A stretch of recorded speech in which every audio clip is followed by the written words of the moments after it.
Bienvenue à vous en direct sur Public Sénat. L'actualité toujours dominée ce soir par l'affaire DSK. L'avocat de la plaignante maintient que sa cliente a été agressée. La femme de chambre est entendue dès aujourd'hui par le grand jury populaire. De son côté, la défense du directeur du FMI épluche son emploi du temps de samedi. Un témoin fait son apparition, la clé magnétique de la chambre qui pourrait contenir de précieuses données. Le point de vue assure de notre invité, c'est le philosophe André Glucksmann, auteur de La République, la pantoufle et les petits lapins.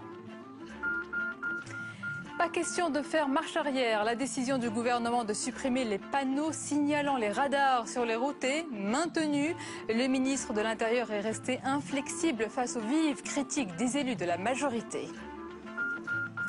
Et puis à Cannes, il y a les polémiques et puis les films très attendus. La polémique est venue cette année du cinéaste Lars von Trier et ses quelques mots sur Adolf Hitler qu'il dit comprendre, consternation sur la croisette et puis il y a bien sûr le cinéma et les films attendus dont La Conquête, présenté comme le film politique de l'année autour de l'accession au pouvoir de Nicolas Sarkozy. Alors la fiction a-t-elle tenu ses promesses? On en parlera dans un instant. Bonsoir et merci d'être en notre compagnie ce soir. La scène est assez inhabituelle. Un Premier ministre chahuté par sa propre majorité. Cela s'est passé certes à huis clos lors de la réunion du groupe UMP à l'Assemblée nationale. Mais les députés ont fait savoir à François Fillon et à Claude Guéant que la décision du gouvernement de supprimer les avertisseurs de radar sur les routes est une mauvaise idée qui passe mal sur le terrain. Les détails avec Patrick Jean-Pierre. Le gouvernement n'a pas cédé. Les panneaux prévenant de la présence de radars fixes seront bel et bien supprimés. Claude Guéant l'a confirmé ce matin en dépit de la grogne des députés de sa majorité.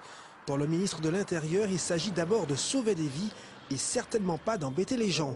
La fermeté du gouvernement est loin de convaincre. Certains parlementaires doutent toujours des mesures annoncées. Les mesures qui ont été prises, je m'excuse, sont des mesures technocratique et d'enlever les panneaux, c'est pas ça qui va régler les problèmes. Sur le terrain, automobilistes, motards, fabricants et utilisateurs de détecteurs de radars se mobilisent. Plusieurs centaines de manifestants se sont déplacés ce matin à Paris. Ils ne comprennent pas la finalité du retrait des panneaux avertisseurs de radars. Il faudrait expliquer pourquoi il y a quelques années c'était de la prévention et aujourd'hui ce n'est plus de la prévention. Reste que les chiffres du nombre de morts sur la route sont repartis à la hausse cette année. Au cours du premier trimestre, 912 personnes ont été tuées contre 827 l'année dernière à la même période. Son avocat affirme que sa cliente va nier catégoriquement avoir eu une relation sexuelle consentie avec le directeur du FMI. C'est donc ce que la femme de chambre victime présumée va confirmer devant le grand jury populaire aujourd'hui. La défense de Dominique Strauss-Kahn, quant à elle, s'organise pour sa prochaine audition vendredi. Aurélien Romano. C'est par voie de presse que les deux parties s'engagent dans la bataille. L'avocat de la victime présumée rejette aujourd'hui vigoureusement toute idée de consentement dans ce qui s'est passé dans la suite 2806 du Sofitel de New York. Une déclaration en forme de réponse à ce qui pourrait être la ligne de défense de Dominique Strauss-Kahn. Un journal américain avait hier cité une source proche des avocats DSK affirmant le consentement de la jeune femme. Cette joute entre les avocats ne fait que commencer. Pour le moment, la défense n'a pas accès au dossier.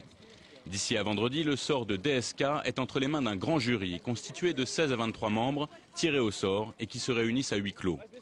La mission de ce grand jury est double, valider les chefs d'inculpation qui pèsent sur l'accusé et décider du renvoi du dossier devant un tribunal.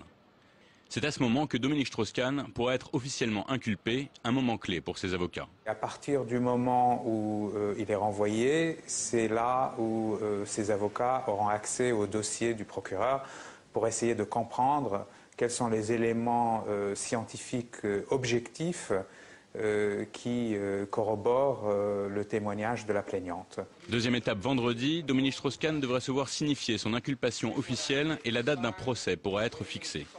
Dans ce cas, un nouveau juge sera nommé ainsi que 12 jurés. S'engage alors une procédure qui peut prendre de 3 à 6 mois. Mais cette procédure peut s'arrêter à tout moment si DSK décide de plaider coupable afin d'aboutir à un arrangement. Aux États-Unis, la grande majorité des procès se terminent par un plaidé coupable. Et puis des ténors aux militants de base, le choc est le même après l'arrestation de Dominique Strauss-Kahn, mais le mot d'ordre est à l'unité et au travail. Martine Aubry était en déplacement à Bordeaux hier, à Toulouse aujourd'hui, pour expliquer le projet socialiste de 2012. Pendant ce temps, il monte dans les sondages. François Hollande est le nouveau favori pour la primaire socialiste à l'élection présidentielle après l'affaire DSK. Et dans ce même baromètre Opinionway pour Le Figaro et LCI, un autre socialiste fait son apparition, Laurent Fabius, qui ne récolte certes que 4% des intentions de vote, mais dont l'hypothèse d'une candidature est désormais évoquée et pas seulement dans les sondages. On passe à présent à l'invité du 22h, le philosophe André Glucksmann. Bonsoir. Bonsoir. Bienvenue à vous. Vous êtes l'auteur de ce livre, de ce nouveau livre, La République, la pantoufle et les petits lapins. On va en parler en détail. Je vous voyais regarder notre sujet sur l'affaire Dominique Strauss-Kahn. Je voulais vous demander comment vous avez réagi à ces images de Dominique Strauss-Kahn menotté et même aux détails qu'on a entendus ce soir qui sont donnés sur ce qu'il mange, sur ce qu'il porte. Écoutez, quelqu'un qui est en prison mérite la compassion et le passage de Strauss-Kahn au tribunal, le visage défait, fatigué, pas très rasé, ça suscite la compassion de n'importe qui. Quelle que soit la véracité, quels que soient les faits qu'on lui reproche et leur... Non, mais les faits qu'on lui reproche, personne ne les connaît. Mais on a quand même remarqué qu'il y a une sorte de solidarité fantastique qui s'est produite dans les premiers jours. Ça commence à décroître. Avec l'idée que Dominique, notre camarade, notre ami, ne peut pas faire une chose pareille. Ça ne lui ressemble pas, disent ses camarades, ses amis.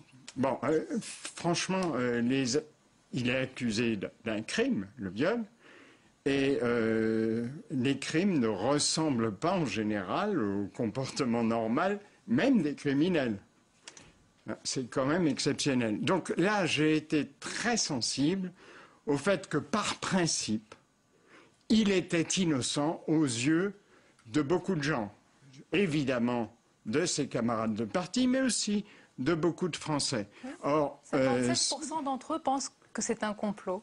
Voilà. Bon, alors, ce qu'on oublie toujours, c'est la femme de ménage. Alors, moi, ma mère a été femme de ménage, elle savait, elle est morte. Combien c'était difficile d'être domestique chez les riches. Et bon, c'était pas à l'hôtel, mais ça revient même. Et là, j'ai été très sensible à la réaction d'un certain nombre de femmes, et notamment de femmes de gauche. Je pense à la rédactrice Béatrice Villet, par exemple, qui est co-directrice ou, je sais pas, adjointe directrice de la rédaction de Libération, qui a fait un très beau papier en disant « Mais attendez, on ne peut pas dire que parce que c'est un camarade ou parce que c'est une grande personnalité, elle est d'office innocente. » Gisèle Halimi a dit la même chose. Et ça, j'ai beaucoup aimé, parce que c'est chez des gens de gauche, ça consiste à rompre une solidarité apparemment naturelle et en fait religieuse.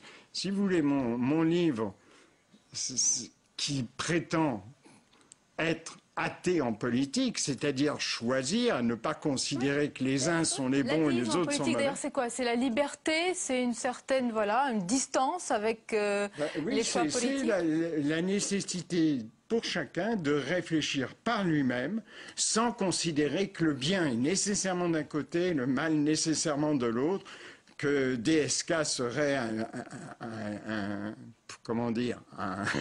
saint. Et bon, alors par opposition, Sarkozy, un immonde et définitif salaud. Non, les gens sont compliqués et c'est une attitude religieuse, bien que profane, religieuse en politique, que de considérer que les miens sont les meilleurs et les autres sont nécessairement des salauds. Vous l'avez rappelé, c'est un point important et nous attendons ensuite les faits, d'abord les faits et la manifestation de la vérité. Alors, André Glucksmann, vous avez parlé du livre La République, la pantoufle et les petits lapins. Vous racontez aussi évidemment votre attitude vis-à-vis de Nicolas Sarkozy. Il y a une pointe de déception, peut-être plus qu'une pointe. Vous lui reconnaissez tout de même des points forts, mais vous n'êtes pas plus tendre d'ailleurs avec la gauche. La classe politique pense à huis clos. Ils sont enfermés entre eux? Oui. Et je pense même qu'il y a une sorte de solidarité symétrique en quelque sorte, les uns contre les autres, mais tous ensemble, le monde extérieur n'existe pas. Dans les campagnes électorales, il est très très peu question du monde extérieur. Il y a une sorte de renfermement, de huis clos précisément, qui fait que vous votez au présidentiel, mais vous n'avez jamais entendu parler de ce qui se passait ailleurs. Glucksmann, tous les soirs, nous recevons des invités politiques. Vous devriez regarder les 22 heures. Ils nous disent, eh bien, nous sommes sur le terrain. Voilà ce que nous ont dit les gens. Oui, mais alors le terrain, c'est la France. Le terrain, c'est la soupe aux choux. Le terrain, c'est pas le monde. Le terrain, ça n'a pas été du temps de Mitterrand. Les révoltes, les dissidences à l'Est, qui ont abouti quand même à une petite chose qui s'appelle l'écroulement du mur et la fin du traité d'Yalta. C'est énorme. C'est des révolutions, pas jacobines, pas léninistes, mais c'est des révolutions de la majorité. On a appelé ça des révolutions de velours, qui ont complètement modifié la carte de l'Europe et qui sont en train de modifier le sud de la Méditerranée. Et là encore... D'ailleurs, un vent de liberté, parce que vous parlez un petit peu de la République, c'est la République française, la pantoufle, c'est le mal français, je suppose. Oui, c'est resté entre nous. Est-ce qu'il y a ce vent de liberté qui vient du sud des pays arabes? On vous a pas écoutez, entendu la sur liberté, je crois qu'elle vient de la civilisation. Depuis les Grecs, on parle de liberté. Mais quand j'ai vu à la fois la dissidence à l'Est, et maintenant, les luttes de libération antidespotique en Tunisie, en Égypte, en Libye et en Syrie, j'ai pensé liberté, égalité, fraternité. Parce que c'est ça le mot d'ordre. Et je trouve que la façon qu'a la France de se retrancher sur elle-même, de crier à l'invasion. Alors il y avait l'invasion du plombier polonais il n'y a pas longtemps. Maintenant il y a l'invasion des gens du Sud. Ils sont 25 000 venus de Tunisie. Relativisons. Oui, relativisons, parce que la Tunisie elle-même reçoit plus de 200 000 probablement réfugiés. Que pour relativiser, il faudrait s'inspirer ou lire deux personnages, Solzhenitsyn et Montaigne. Vous dites que ce sont eux qui vous ont permis, quand vous avez fait des erreurs, parce qu'il y a quand même une autocritique, hein, c'est une confession autocritique, ce sont eux qui vous ont, on va dire, ouvert les yeux. Voilà. Bon, j'avais toujours tendance à m'indigner, ça c'est naturel. Je suis né pendant la guerre dans une famille résistante étrangère, juive, allemande, donc qui courait beaucoup de risques. Donc j'étais indigné par les nazis, Bon, mais ce que j'ai appris de Montaigne et de Solzhenitsyn, c'est que pour s'indigner, il faut commencer par s'indigner contre soi-même. Et c'est ce qui est toujours oublié. Nous devons nous indigner du fait que nous acceptons les despotismes, qu'il y a une sorte de politique de la Russie qui... Bon, qui finalement arrive à vendre des armes à la Russie. Lors de ce fameux projet de vente de Mistral à la Russie. Oui, mais qui est en fait un grand projet de réarmement, de modernisation de l'armée russe qui est extrêmement dangereux. Mais il y a aussi une politique arabe qui expliquait que le despotisme était naturel aux Arabes, que la liberté c'était pour nous, mais pas pour eux. Tout ça est balayé aujourd'hui, un petit peu. Un petit peu, il faut encore parce faire qu'on des a efforts. toujours une volonté de retourner dans nos pantoufles. Glucksmann, restez avec nous. On va poursuivre notre entretien. On va d'abord faire un détour par Cannes. Parce qu'à Cannes, il y a les polémiques et puis il y a les films très attendus. Il y a, vous allez réagir dans un instant, la polémique, elle est venue du cinéaste Lars von Trier et c'est quelques mots sur Adolf Hitler qu'il dit comprendre. Consternation sur la croisette. Et puis il y a bien sûr le cinéma. Et puis les films attendus, dont La Conquête, présenté comme le film politique de l'année. Nous avions d'ailleurs reçu ici son réalisateur. Il a été présenté aujourd'hui à Cannes. D'ailleurs, il sort ce soir dans les salles. Alors, la fiction a-t-elle tenu ses promesses? Je vous rappelle que c'est un film sur l'accession au pouvoir de Nicolas Sarkozy. On en parle dans un instant. Et on regarde d'abord la bande-annonce. Vous voulez la place de Chirac, mais moi aussi je la veux. Ne sous-estimez pas Nicolas, il faut faire attention à lui. Je vais le niquer, ce grand con. Il m'a trahi une fois. Il n'hésitera pas à vous trahir une deuxième fois. Là, où est-ce qu'il est tiré, Henri? Tu vois la pluie qui chante en bas, en train de marcher sur mes plates-bandes. Je suis revenu pour t'emmener au sommet, c'était mon devoir. Maintenant, tu n'as plus besoin de moi. Tu vas être président. Tu te rends compte de ce que tu me fais? T'es venu comme des Sarko Boys froids, distants. Tu pars pas comme ça sur un coup de tête. Je pars pas sur un coup de tête, je pars sur un coup de cœur. Un mec qui peut pas garder sa femme, comment veux-tu qu'il puisse garder la France? Ton pire ennemi, c'est toi-même. Cécilia, où es-tu? Tu es fou. Voilà pour la bande-annonce de La Conquête. Alors, on reçoit notre chroniqueur cinéma, Simon Barbaret. Bonsoir. Bonsoir Sonia. Bienvenue à vous. C'est un film très attendu sur le fond, sur la forme. Est-ce qu'il a plu, déçu? Comment il est accueilli? Alors, on en parle depuis des mois. Les images étaient distillées au compte-gouttes. Et enfin, ce soir, les Français vont pouvoir voir sur grand écran un président en exercice dans une fiction. Donc, c'est une première dans le cinéma français. Alors, comme vous le savez, le film La Conquête retrace l'accession à l'Élysée de Nicolas Sarkozy entre 2002 et 2007. Le réalisateur nous introduit dans le secret des dieux, dans les coulisses du pouvoir. Le film étale l'image du chef de l'État. Il va très vite, il y a très peu de temps mort. C'est un grand zapping d'événements marquants du dernier quinquennat de Jacques Chirac. Le tout rythmé avec une musique très entraînante, on dirait presque du Vladimir Cosma. Les acteurs incarnent avec une ressemblance troublante les personnages, même si on reste quand même dans le registre de l'imitation. Seul Denis Podalides arrive à donner une véritable personnalité à son personnage, puisqu'on y voit un Nicolas Sarkozy de fiction, tour à tour colérique, impulsif, voire parfois abattu lorsque sa femme le quitte. Voilà pour les principaux personnages. Il y a beaucoup de questions de la majorité, forcément, autour de Nicolas Sarkozy. On parle un peu de l'opposition, au hasard, je vous dis, Ségolène Royal. Alors, l'opposition n'est pas représentée dans le film, elle est ponctuellement évoquée. Ça, c'est un parti pris du scénariste Patrick Rothman, qui a choisi de centrer son récit uniquement sur les luttes intestines au sein de la droite. Mais qu'est-ce qui va donner envie aux téléspectateurs et à André Glucksmann d'aller voir le film ? Parce que c'est un film très documenté, hein. Certains dialogues sont pratiquement des verbatims entre Nicolas Sarkozy et Dominique de Villepin, donc les mots sont très durs, les mots sont voire parfois grossiers, mais c'est la réalité de la vie politique. Et c'est vrai que pour apprécier le film et toutes les subtilités du scénario, il faut avoir un peu révisé, car il y a très peu de repères chronologiques, il y a des grandes ellipses, et certains personnages dans l'entourage du chef de l'État sont uniquement nommés par leur prénom, donc pas sûr que le spectateur néophyte les connaisse. Mais La Conquête, ça reste quand même un film grand public, puisque les spectateurs, de toute façon, pourront apprécier une réalité politique parfois difficile à entrevoir, même si, attention, ça reste une fiction. On le rappelle, une fiction à voir déjà dans les salles, et évidemment à Cannes, il était projeté aujourd'hui, oui. J'ai pas vu le film, donc il est peut-être très bon, il est peut-être très mauvais, et je n'en sais rien. Hein. D'autre part, je trouve tout à fait nouveau, mais tout à fait normal qu'on fasse un film sur quelqu'un d'existant. Bon, ça ne serait pas fait du temps de Mitterrand. Même aujourd'hui, on ne critique pas Mitterrand, sauf moi dans mon livre. Ouais. Mais bon, pourquoi pas. La seule chose qui m'ennuie, que vous avez dite d'ailleurs, en la mentionnant, c'est qu'il n'est question que de la droite et pas de la gauche. Parti pris du réalisateur. C'est ce qu'il nous avait dit sur le plateau. C'est un parti pris de Rothman qui est un homme de gauche, d'accord. Et de Duringer, oui. Mais le choix de l'électeur, c'est entre deux personnes. Alors pour se replacer dans la tête de l'électeur, il faut abandonner la religion politique. Tout le mal ou tout le bien n'est pas d'un côté. La République, la pantoufle, les petits lapins. En un mot, votre réaction elle est importante sur les mots de Lars von Trier qui dit comprendre Adolf Hitler. Il parle aussi des Juifs. Qu'est-ce que vous avez pensé de ce qu'il a dit ? Écoutez, d'abord, je n'ai pas entendu voilà tout ce qu'il a dit. Comprendre Hitler, même s'il n'était pas vraiment un brave type, mais bien sûr, je ne suis pas pour la Seconde Guerre mondiale, je ne suis pas contre les Juifs, mais je ne suis pas avec les Juifs, bien sûr, mais pas trop parce qu'Israël fait vraiment chier. Ce sont ces mots. Oui, enfin bon...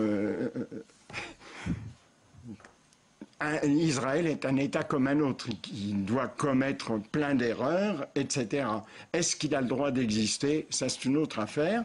Mais deuxièmement, est-ce que les Juifs sans Israël, parce que ça n'existait pas, mais c'était 6 millions en Europe de gens, est-ce qu'ils avaient le droit d'exister ou est-ce qu'ils étaient promis au crématoire? Alors ça, c'est une question qu'il devrait se poser. Et bien sans doute qu'il se la posera ce soir avec toute le tollé après ses propos. Oui, mais moi personnellement, comprendre Hitler, d'accord. J'ai écrit un article qui m'avait été commandé par le Spiegel en Allemagne pour l'anniversaire de la naissance, le 100e anniversaire. J'avais dit, comme titre d'article, « Je suis Hitler. Hitler, c'est moi ». Parce qu'il faut quand même... Bon, bien sûr, j'ai le privilège d'être juif, donc d'avoir quelques difficultés à m'identifier à Hitler, mais pourquoi pas? Enfin, il y a Staline, il y a Mao. Voilà pour votre réaction, André Glucksmann. Il faut s'autocritiquer pour comprendre. Et c'est ce que vous faites. Autocritique, voilà. Confession d'ailleurs, sous forme d'autocritique. Merci à vous. La République, la pantoufle et les petits lapins à lire. Merci beaucoup d'avoir été notre invité ce soir. La suite du 22h avec tout de suite tout ce qui vous a échappé dans le reste de l'actualité. C'est le tour de l'info qui insiste ce soir sur la visite en France du Premier ministre tunisien. Notamment, il a été reçu à l'Élysée et au Sénat par Gérard Larcher. On regarde, c'est Élise Ecardi qui s'est occupée du tour de l'info ce soir.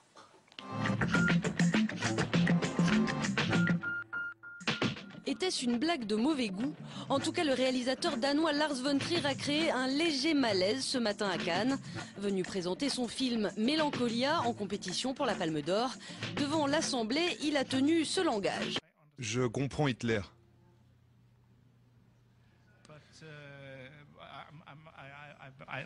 Je pense qu'il a fait de mauvaises choses, oui bien sûr, mais je l'imagine assis dans son bunker à la fin. Bon, ok, je suis un nazi. Provocation ou pas, la direction du Festival de Cannes n'a pas du tout apprécié. Le réalisateur de Breaking the Waves a finalement présenté ses excuses, affirmant n'être ni raciste, ni antisémite, ni nazi. Une nouvelle manifestation populaire issue de Twitter et de Facebook, les réseaux sociaux.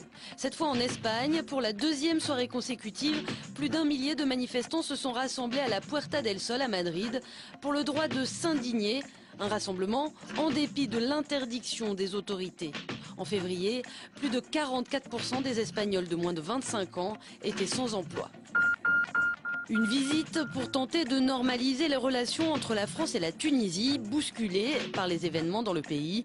Il s'agit de la première visite officielle en France du Premier ministre tunisien, 6 mois après la Révolution. Après François Fillon hier, il a rencontré aujourd'hui le président du Sénat, Gérard Larcher, qui a réaffirmé sa volonté d'accompagner la transition en Tunisie. Après la réforme de 2008, quel nouveau rôle pour le Parlement? Bernard Accoyer, le président de l'Assemblée nationale, et Jean-Jacques Hyest, le président de la commission des lois du Sénat, se sont retrouvés autour d'universitaires pour faire un premier bilan. Résultat, le Parlement a en effet un pouvoir accru, mais il reste encore beaucoup de travail à faire. Ils resteront finalement en France. Les manuscrits de Robespierre étaient vendus aux enchères aujourd'hui chez Sotheby. Mais l'État français a exercé son droit de préemption. Il a mis la main à la poche. 900 000 €, c'était le prix à payer pour ne pas voir partir à l'étranger ces écrits signés de la main du chef jacobin. Ils seront déposés pour partie aux Archives nationales, probablement aussi pour partie à l'Assemblée nationale, car il y a certaines pièces qui correspondent vraiment à l'histoire de l'Assemblée nationale. Donc je pense qu'on fera certainement cette répartition des fonds, sachant qu'évidemment l'ensemble sera numérisé et accessible en ligne pour tous les chercheurs ou tous les citoyens curieux de découvrir ces correspondances. Les manuscrits restent donc dans le patrimoine national. Tout le monde, les partis de gauche et les historiens sont rassurés.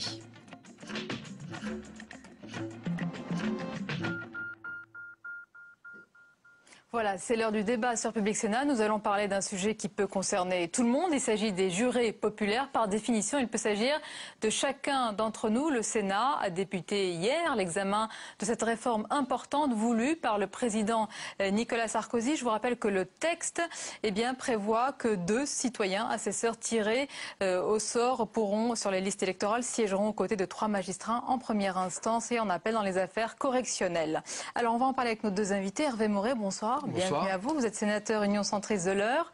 Et avec nous également Bruno Béchiza. Bonsoir. Bonsoir. Alors, secrétaire national de l'UMP en charge de l'emploi des forces de sécurité. C'est bien cela? Oui. Merci d'être avec nous. Alors, Hervé Maurey, réforme des jurés populaires. Est-ce que la justice sera mieux rendue, même si elle l'est déjà, avec toutes les difficultés que l'on connaît? Écoutez, je ne le pense pas. Je pense que c'est une réforme qui malheureusement n'apporte rien au bon fonctionnement de la justice. Elle améliorera en rien les choses parce que ce n'est pas la présence de 2 jurés ou plutôt de 2 assesseurs, c'est-à-dire de 2 citoyens tirés au sort, qui à côté de 3 magistrats professionnels changera quoi que ce soit. On sait très bien que dans les jurys d'assises, où pourtant les jurés populaires sont majoritaires, puisqu'ils sont 6 et qu'il n'y a 3 magistrats, les magistrats ont un rôle prépondérant même s'ils ne sont pas majoritaires, parce qu'ils ont la connaissance, ils ont l'expertise. Alors dans un tribunal correctionnel où il y aura seulement 2 assesseurs et 3 magistrats, on peut tout à fait penser que leur rôle sera purement décoratif. Et donc je crains que ce soit une réforme gadget, une réforme inutile, une réforme marketing pour tenter de plaire à l'opinion, mais ça ne réglera aucun des problèmes que connaît actuellement la justice, et au contraire, ça les augmentera, puisque ça va coûter de l'argent, ça va allonger la procédure, et ça va complexifier l'organisation judiciaire. Bruno Bechiza, c'est un tableau relativement noir. Hein. Pour moi, redonner du sens à la justice ne peut pas être qualifié de gadget. La justice, rappelons-le à vos téléspectateurs, est quand même rendue au nom du peuple français. Systématiquement, monsieur le sénateur. Et le seul endroit où le peuple n'était pas, c'était effectivement dans nos tribunaux correctionnels. Donc ça ne me choque pas qu'on réintroduise, parce que dans notre histoire, il y a eu des périodes. Certes, on peut le réintroduire, mais quel Deuxième rôle chose, auront-ils nous vraiment? avons constaté, vous monsieur le sénateur comme moi, le divorce qu'il y a sur le terrain entre nos compatriotes et les décisions de justice qui ne sont pas comprises. Et je pense que ce type de mesure fait partie des choses qui vont peut-être recréer, et je l'espère, du lien entre nos compatriotes. Les mots dans la justice ne veulent plus rien dire. Nos compatriotes ne comprennent plus récidive et la personne est remise dehors. Et Bruno Perpétuité. Oui. Permettez-moi, la personne est remise dehors. Ils vous disent quand même que c'est un problème de moyens. Vous répondez par autre chose. Qu'est-ce que vous leur dites? Il n'y a pas qu'un problème de moyens. Je vais vous donner un exemple simple, le viol. Vous êtes une femme, vous comprenez, c'est un crime. En France, il y a quasiment 7 viols sur 10 qui sont requalifiés et qu'on fait passer en tribunal correctionnel. La réforme ne change rien là-dessus. Moi, je le pense. Que vous aurez la présence du peuple. On en revient. Là, il y a tellement. On est dans un pays où on a enlevé aux mots leur sens. Quand je vous rappelais que la justice est prononcée. Il va y avoir plus d'affect dans ces rendus de décision. Il y aura plus de sévérité. C'est ce que vous espérez par la présence du peuple qui peut réagir à l'émotion? Parce que certains vont dire oui, il faut se méfier de l'affect. Pour moi, ce ne sont pas des professionnels. Oui, mais ils vont avoir effectivement les outils donnés par les magistrats qui sont à côté d'eux. Je précise qu'à l'époque, le projet initial disait 3 et 3. Et c'est le Conseil d'État qui a refusé, qui a dit non, les magistrats doivent rester majoritaires. Alors que l'esprit du texte, c'était la parité. Je pense que sur le fond, il manque une chose, et là j'irai dans votre sens, c'est l'aménagement des peines. Si on va aller jusqu'au bout de redonner du sens aux décisions, c'était que effectivement les jurés populaires, les assesseurs, suivent toute la chaîne. Oui, mais pour les téléspectateurs qui nous regardent, qui peuvent être tirés au sort, donc cette réforme passe sur les listes électorales, qu'est-ce qu'on leur dit aujourd'hui? Qu'ils vont être plus proches de la justice parce qu'ils vont être dans le fonctionnement de la mécanique interne? Non, je crois que monsieur fait un constat, fait un certain nombre de constats qui ne sont pas faux. Le seul problème, c'est que la réforme qu'on est en train de débattre à cet instant même dans l'hémicycle ne règle en rien les différents points qui sont évoqués. Encore une fois, c'est pas parce que vous allez mettre 2 assesseurs qui vont arriver sans aucune formation, sans aucune information, pour une semaine, dans un tribunal, face à 3 magistrats, qui eux auront la connaissance et l'expérience, qu'ils vont donner en quoi que ce soit un sens plus populaire aux décisions de justice. Ils vont être là uniquement en caution. Et ce que vous évoquez sur le problème du viol, ça n'a rien à voir. C'est effectivement, dans certains cas, comme les jurys d'assises sont débordés, on dépénalise, on décriminalise le viol et on le transforme en délit correctionnel. C'est un autre problème. Qu'est-ce qui pourrait vous convaincre? Vous avez détaillé tous les points négatifs. Qu'est-ce qui pourrait faire en sorte bien que ce texte passe? Ou alors c'est définitif pour vous? C'est un non. Écoutez, moi je ne voterai pas cette réforme. Je pense soit m'abstenir, soit ne pas prendre part au vote.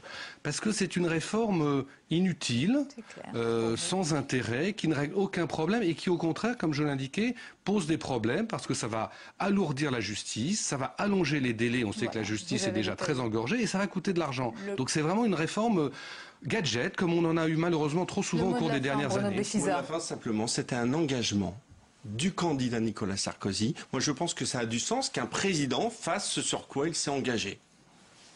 Merci beaucoup, messieurs, d'avoir participé à ce débat. Et vous l'avez rappelé, monsieur le sénateur, le texte est actuellement en examen. Merci. Vous retournez dans l'hémicycle et je vous libère. Merci à vous. C'est la fin de ce journal. Restez avec nous sur Public Sénat. Dans un instant, votre émission politique, preuve par 3. L'invité, c'est le socialiste et porte-parole du parti Benoît Hamon. Belle soirée à vous et à demain.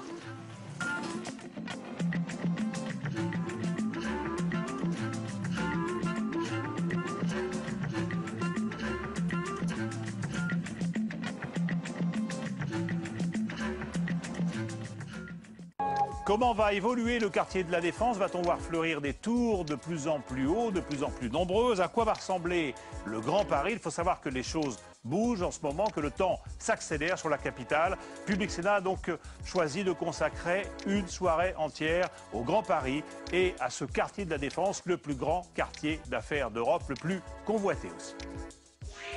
Benoît Duquesne présente Le Débat, samedi à 23 h sur Public Sénat.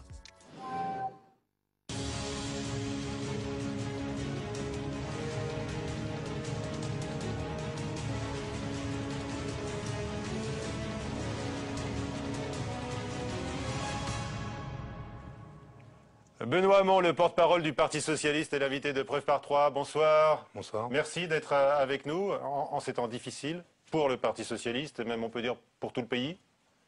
Sans doute. Apparemment, les Français réagissent de la même manière à une nouvelle qui n'est pas une bonne nouvelle. La chute de DSK, comme titre l'ensemble de la presse et des hebdomadaires cette semaine. Qui pour sauver le Parti Socialiste? C'est le sujet qui sera abordé tout à l'heure avec Christine Pouget de l'agence France Presse, notre partenaire pour ce rendez-vous, à qui succédera pour le dernier quart d'heure de cette émission Perrine Tarnaud de Public Sénat pour des questions centrées sur vous, Benoît Hamon. D'abord, la droite est-elle dans le vrai quand elle pense ou dit que l'espoir a changé de camp? Ça montre qu'elle a jamais, comment dire, elle n'est jamais très éloignée de ses petits intérêts à court terme, la droite. Moi, je vais vous dire, je pense que l'élection présidentielle se jouera sur les problèmes des Français. Et on a bien compris qu'aujourd'hui, la droite, M. Copé, Fillon, Nicolas Sarkozy voulaient essayer par tous les moyens de faire diversion de ce qu'étaient les problèmes des Français. Si les Français votent en fonction de ce qu'est leur situation et de la manière dont elle s'est dégradée depuis plusieurs années, ils ne voteront pas pour Nicolas Sarkozy. S'ils devaient voter sur d'autres sujets, s'ils marchaient dans cette diversion, eh bien effectivement, on pourrait imaginer que Nicolas Sarkozy puisse être réélu. La tâche qui est la nôtre, et c'est pour ça que même dans ce moment de tourmente, incontestablement, pour la gauche, pour le pays et pour le Parti Socialiste, nous avons voulu maintenir le cap de ce que sont et seront nos réponses sur le logement, la santé, l'emploi, le chômage, parce que c'est le plus important qu'un parti politique qui, s'il doit gérer les crises, et c'est une crise politique que l'on vit incontestablement avec la situation qui est celle de Dominique Strauss-Kahn, nous devons rester ce que j'ai appelé un pôle de stabilité. Lors de la révélation de ce qui s'est passé à New York, certains ont évoqué un piège, l'hypothèse du complot. Vous nous parlez d'une diversion aujourd'hui? Non, je vous parle tentative de diversion. Je parle du discours de la droite qui dit l'espoir a changé de camp. Je vous dis qu'en règle générale, sa politique consiste à faire diversion de ce que la situation réelle des Français, et elle poursuivra dans cette stratégie. Je ne vous fais pas de lien entre la situation ce qui s'est passé dans la nuit de samedi à dimanche et aujourd'hui ce qui est le discours de la droite en l'état. Je vous dis, ce sera ça sa stratégie. D'où l'importance pour nous de rester sur l'essentiel, c'est-à-dire de rester sur les problèmes des Français. Ils n'ont pas disparu. Pourquoi? Parce qu'il y a un événement tout aussi spectaculaire, tout aussi dramatique, tragique soit-il. Ces problèmes demeurent et un parti politique